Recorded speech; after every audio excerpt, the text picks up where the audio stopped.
जय हो दोस्तों। आज फिर से हम यहाँ मिले हैं। आपका स्वागत है। ज्योतिष और अध्यात्म के बारे में हम जितना भी सोचेंगे, जितना भी समझेंगे, उतना कम है, क्योंकि ज्योतिष आज तक परिपूर्ण हुआ ही नहीं है। ज्योतिष अनंत है, उसका अंत नहीं है। अभी तो क्या है, हम पहली पादान पे ही है, अभी हम ट्रैक पर भी नहीं है। समझ लो कि हम बस ज्योतिष के बारे में कुछ शब्द जानते हैं। ज्योतिष की परिभाषा, ज्योतिष का गणित, ज्योतिष के सिद्धांत, ज्योतिष के नियम बहुत गहरे हैं। और अगर आदमी में रुचि हो, उसके प्रति लगाव हो, उसके प्रति अगर दिल में कहीं प्यार हो,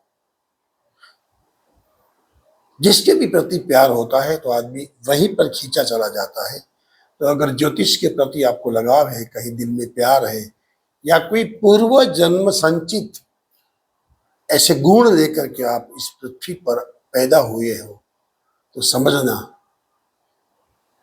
कि ज्योतिष आपके साथ है, आप ज्योतिष के साथ है। ज्योतिष बहुत गहरा ज्ञान है। प्रणाम करता हूं मैं उसको कि हमारे ऋषि मुनियों ने ज्योतिष की उस जमाने में, उस टाइम पे, उस युग में जब खोज की होगी, उसकी शोध की होगी, आविष्कार किया होगा, तो कितनी गहराई में जाकर, कितनी तपस्या करके उन्होंने एक चीज पाई होगी। ज्योतिष को अध्यात्म के तौर पर ले जाए तो ज्योतिष हमारी जिंदगी का जीवन है, हमारी जिंदगी का जीवन है। समझना मेरी बात को। जिंदगी तो है एक प्रवाह, लेकिन जो जिंदगी को चलाता है वो जीवन क्या है। जैसे हम कई बार कहते हैं कि सर्वोपरि सत्ता शिव है, तो शिव के चलाने वाला कौन है, शिव को बनाने वाला कौन है? तो उसके ऊपर जो महासत्ता है, ऐसे ही इस जिंदगी को चलाने वाला कोई जीवन जो है, वो मेरे हिसाब से ज्योतिष है, जो सर्वोपरि सत्ता है। आप माने या ना माने, बहुत गहरी बात है। और ये अध्यात्म विज्ञान जो है हमारे पास, विज्ञान के प्रयोगों से सिद्ध होता है, और उसके लिए कहीं ना कहीं प्रमाण दिया जाता है। अध्यात्म न कभी प्रमाण की पुष्टि करता है, अध्यात्म ना कभी प्रयोगात्मक कर्म के बारे में सोचता है। अध्यात्म एक सागर है, उठती हुई लहरें, उठता हुआ पानी का प्रवाह कितना गहरा है, कितना चौड़ा है, क्या है, नापना नहीं है। जैसे एक बूंद है, वह आसमान से गिरी कोई पर्वत की चोटी पर, वहां से वो छोटे से चश्मे को मिली, वहां से वो कोई बड़े झरने को मिली, वहां से वो नदी में परिवर्तित हो गई, और बहती बहती बहती वो नदी की धारा बन गई, कहीं धोध बन गई, कहीं फवारे की तरह उठती उछलती तरंगे मारती वो बूंद आखिर में महासत्ता महासागर में मिल गई। अब आप उसको ढूंढ नहीं पाओगे कि वो बूंद कहाँ गई। बस ऐसे ही हमारी जिंदगी का एक प्रवाह है कि ज्योतिष को नहीं ढूंढना है, ज्योतिष के द्वारा ज्योतिष में हो रहे इस अनुभूति को हम कैसे प्राप्त करें।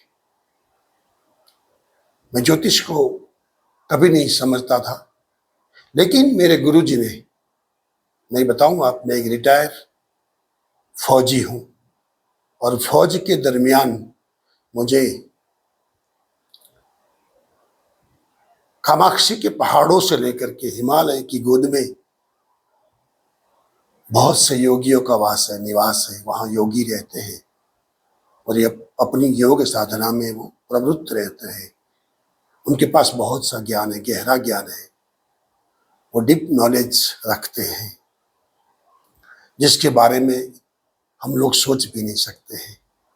मैं तो ये भी कहता हूँ कि जहाँ हमारी बुद्धि बंद हो जाती है, वहाँ से उनकी बुद्धि शुरू होती है। जहाँ से हमारा दिमाग शॉर्ट सर्किट मार जाता है, वहाँ से उनका दिमाग शुरू होता है। जहाँ से हमारी डिग्रियाँ IAS, IPS, MD, MS, ET, engineering, IT, वो सब यहाँ पर धरी की धरी रह जाती है। उनसे ऊपर उनकी डिग्रियाँ शुरू हो जाती है, जो हम नहीं समझते हैं। वो हमारी बुद्धि की बाहर है, हमारी मर्यादा के बाहर है। मैं ऐसे योगियों से मिला हूं जो अपना स्पर्श कर ले हमें या अपने माथे पे हाथ रख दे तो हमारी जिंदगी की पूरी कहानी कह देते हैं, चाहे वो भूत हो, चाहे वर्तमान हो, चाहे भविष्य हो। ऐसे ही बहुत साल पहले मैं बहुत छोटा था, इतना दिमाग भी नहीं था, इतनी बुद्धि भी नहीं था, और आखिर में देखा जाए तो फौजी क्या दिमाग रखता है? लड़ना, झगड़ना, सुरक्षा और सुरक्षित, वो दोनों ही चीज समझता है वो। या तो फिर अपने पेट पालने के लिए नौकरी करता है। बेरोजगारी से मुक्ति के लिए आदमी के पास और क्या क्या है? सर्विस है। तो मैं भी एक ऐसा ही सर्वेंट था गवर्नमेंट का। उस दौरान मुझे ऐसे एक योगी से भेंट हो गई, जिसे मैं आज प्रणाम करता हूँ कि उनकी वजह से ही मेरे दिमाग में उन्होंने इतना गहराई का अध्यात्म डाला है, इतना गहराई से ज्योतिष को डाला है।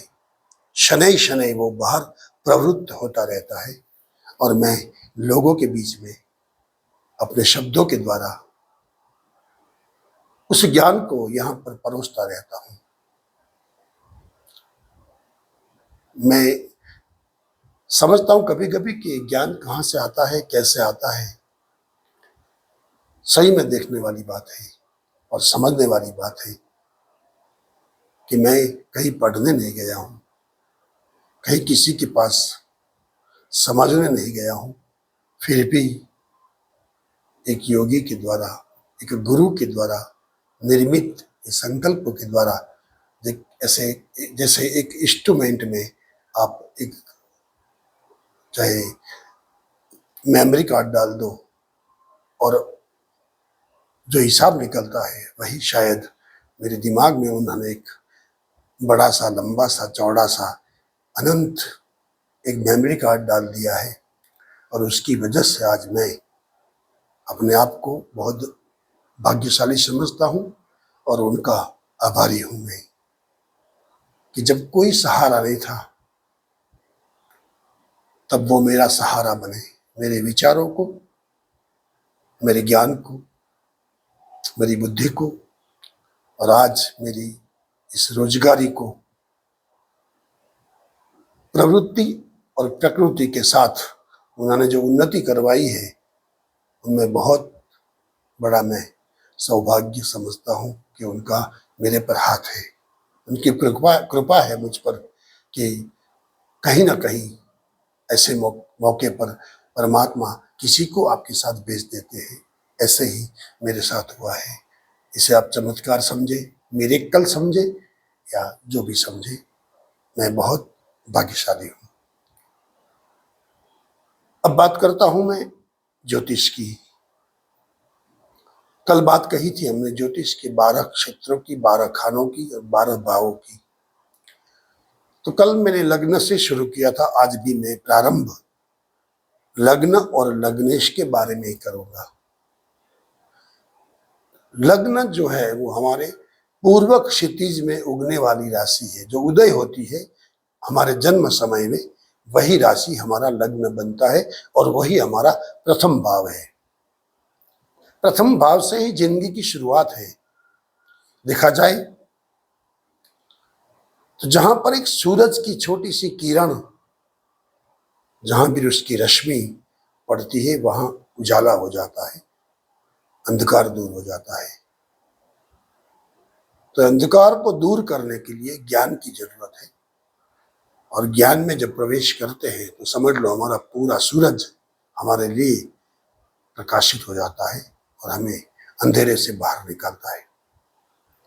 तो जो प्रथम माँ के गर्भ से हम आए, जैसे हमारा जन्म हुआ, उस टाइम पर जो भी क्षितिज में राशि थी वही हमारा जन्म लग्न था, जिसे हम प्रथम भाव कहते हैं, प्रथम स्थान कहते हैं और प्रथम क्षेत्र कहते हैं।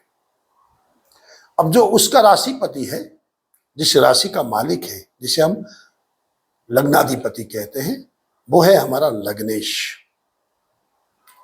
अब देखो लग्नेश की करामत क्या है, क्योंकि लग्नेश है वही तो सब कुछ है, वही कहता है कि मैं हूं। और ये जो 12 क्षेत्र है वो जिंदगी के 12 दरवाजे हैं, 12 पार्ट हैं, अलग अलग 12 विभाग हैं।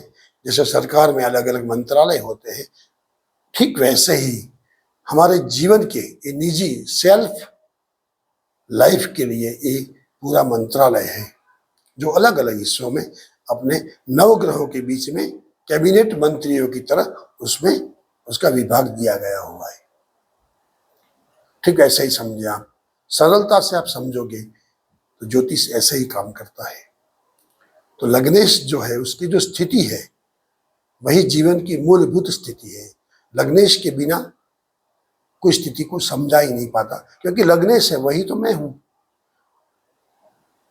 तो लग्नेश की स्थिति जहां भी होगी, 12 खानों में जहां जहां लग्नेश जाएगा, वहां उसी राशि का गुण धर्म लेकर के वो चलता रहेगा। कल बताया था मैंने कि जो ग्रह लग्न में होगा वो उसका अपना हिसाब लेकर के आता है, और जो राशि में है वो राशि अपना हिसाब रखती है, और दोनों के मिलन से जो भी बनता है वो जीवन का एक प्रवेश मंडल मिलता है। समझ लो कि हम जिंदगी का एक मोड़ बनता है जिसके ऊपर हम आधारित हैं। तो जिंदगी का पहला मोड़, जैसे समझ लो कि लग्नेश जो है वो सीधा कहां जाएगा, किसी और घर में जाता है समझ लो। तो अपना घर छोड़ करके किसी और जगह पर वो जब जाता है, तो जो घर का मालिक है फिर भी वो अगर कहीं जाता है तो वहीं पर तो वो किराए पर गया हुआ है। समझ लो कि दूसरा घर है, लग्न से दूसरा घर जो है वो धन भाव है, जिसे हम वाणी का, वैभव का, जिसे हम लग्जरी कहते हैं, वो घर है। वहां पर अगर लग्नेश चला गया तो वहां जाकर वो क्या कहेगा कि देखो भाई मैं आपके घर पे आया हूं और आपके घर से मैं जो आपके पास है वो क्या मुझे आप देंगे, और मेरे पास जो भी है उस करामत से आप वो मुझे प्रदान करें। जो मेरी एक्टिविटी लेकर के आया हूं, मेरी एक्शन को लेकर के आया हूं, मेरी बुद्धि को लेकर के आया हूं, या मेरा सब कुछ लेकर के मैं यहाँ पर आपके घर पर आया हूं, यहाँ मैं किराए पे आया हूं, लेकिन अगर हो सके तो आप मुझे कुछ दें। ऐसा करके ही लग्नेश दूसरे घर में आता है और वहां की सारी चीजों को वो देखता है, टटोलता है, उसे रिसर्च करता है, फिर अपने भीतर वो डालता है, और जो अपने पास लाया था वो वहां पर छोड़ता है कि भी मैं यहाँ पर किराए पे आया हूं, तो मेरा बोरिया बिस्तर में यहाँ पर रखता हूं और आपके साथ जुड़ जाता हूं। तो वहां पर वो धन के बारे में आएगा, अपनी वाणी के बारे में आएगा, अपनी लग्जरी के बारे में आएगा, क्योंकि उसके साथ दूसरे इस घर में जो है और कुछ है ही नहीं। कुंडली का जो भी दूसरा घर है, जिसे सेकंड हाउस कहते हैं, वो हमारा धन भाव है। अब वहां से लग्नेश चला गया तीसरे भाव में, तो लग्नेश फिर वहां जाकर के क्या कहेगा, अरे भाई मैं तुम्हारे घर पे आया हूं, मेरी झोली भर दो, मैं और आपके पास कुछ नहीं मांग रहा हूं, आपके पास सिर्फ न सिर्फ मैं साहस को मांग रहा हूं, पराक्रम को मांग रहा हूं, कम्युनिकेशन को मांग रहा हूं, आप मुझे देंगे क्या। वहां पर भी वही बात करता है। फिर वहां से चौथे घर में आता है, तो वहां वो कहता है कि मुझे यहाँ सुख मिलेगा, चैन मिलेगा, मैं यहाँ इसीलिए आया हूं कि शायद मुझे यहाँ पर आश्रय मिल जाए, आशियाना मिल जाए। पांचवें घर में जाता है तो वहां जाकर को कि वो क्या कहेगा हे बुद्धि शक्ति, आप मेरे साथ रहोगी? क्या आप मुझे प्रदान करोगी जिसके जरिए मैं अपने घर को, अपने पूरे हिसाब को संभाल सकूं, मेरे जीवन, मेरी लाइफ, उसको मैं हैंडल कर सकूं? तो वहां जाकर के वो बुद्धि की मांग करता है। और वहां और भी कई है, लेकिन वो पहले बुद्धि मांगता है, फिर शिक्षा मांगता है वहां पर कि भाई मुझे पढ़ना है, लिखना है, अपनी डिग्रियों के बारे में। फिर वो वहां से छठे घर में जाता है, तो वहां क्या मांगता है वो? अरे यहाँ तो ऋण है, तो मुझे क्या ऋण मिलेगा यहाँ से? क्या यहाँ पर मुझे प्रतिस्पर्धा करनी पड़ेगी? किसी के साथ लड़ना झगड़ना पड़ेगा क्या? चाहे मन से, चाहे बॉडी से, चाहे हाथ से, झगड़ता, लड़ता, ऐसे ही मैं प्राप्त करूंगा अपने आप को। फिर वो वहां से निकल जाता है। समझ लो सातवें घर में आ गया। सातवें घर में आता है तो वहां कहता है, अरे यहाँ तो पूरी आवाम है, पूरी जननी है, पूरी लाइफ पार्टनर है, कोई मेरा बिजनेस पार्टनर है, यहाँ तो मेरी हिस्सेदारी है। चाहे जिंदगी की हिस्सेदारी है तो मेरी पत्नी है, और बिजनेस की हिस्सेदारी है तो कोई ना कोई मेरे व्यापार में मेरा भागीदार है। वो वहां से वही चाहत करता है। फिर वहां से अष्टम घर में आ जाता है, तो वहां तो क्या है? मृत्यु है, रिसर्च है, गहराई है। वो वहां पर वही मांगता है कि भाई देखो, मैं यहाँ आया हूं, तो मृत्यु का हिसाब कैसा है, मैं कैसे, मेरा अंत होगा, और यहाँ आकर कैसे मैं गहराई में जाऊंगा, और कैसे मेरा कर्म होगा, धर्म होगा, ये हिसाब मुझे मृत्यु पर्यंत क्या यहीं से मिलेगा? फिर वो नवम भाव में जाता है, तो वहां पर तो उसे क्या मिलता है? भाग्य। सबसे बड़ी बात है भाग्य, किस्मत, तकदीर, लक। वो नौवां भाव है। वहां से वो अपना लक ढूंढता है, अपना नसीब को खोजता है कि भाई नसीब को खोजते खोजते मैं अपनी जिंदगी को ढूंढूंगा, निकालूंगा, और अपने आप को फिर यहीं पर मजे मजे करके आगे निकलता जाऊंगा। अब 10वें घर में आएगा तो वहां क्या ढूंढेगा? अपने कर्मों को खोजेगा वो, कि मेरा कर्म कैसा होगा, और इस कर्म के जरिए मेरा कैरियर कैसा होगा, मेरा स्टेटस कैसा होगा, मेरी क्या वैल्यूएशन बनेगी, मेरे हाथ पांव में कैसी करामत होगी, कि जिसके जरिए मैं कर्म कर सकूंगा। क्योंकि यहाँ पर सब कुछ कर्म के आधार है। फिर आगे निकलता है तो 11वें घर में जाता है। वहां जाकर के कहता है, अरे यहाँ तो मेरे दोस्त दिखाई देते हैं, मेरे संबंध दिखाई देते हैं, यहाँ तो मेरा लगाव है, मैं जुड़ा हुआ हूँ किसी के साथ। वाह, मजा आ गया। ऐसे करके वो वहां भी वही खोज करता है। फिर आखिरी में वो 12वें घर में जाता है। 12वां घर व्यय है, नुकसान है, मोक्ष है, मुक्ति है। इस देश से उस देश में जाने का रास्ता है, जिसे हम विदेश कहते हैं। यहाँ आकर के वो मुक्त हो जाता है। जहां मन आखिरी मंजिल तक पहुंच जाता है, उसे कहते हैं मन का 12वां भाग, यानी कि अपना खुद का 12वां भाव, जिसे कहते हैं व्यय। बस यहाँ तक उसकी यात्रा चलती है, और ये लग्नेश ऐसे करते करते आगे निकलता है। बहुत सी बातें हैं, आगे वीडियो में बहुत बातें करेंगे हम। आज बस यहीं पर मैं सीमित अपनी वाणी को विराम देता हूँ, और आप लोगों को प्रणाम करता हूँ। जय हो।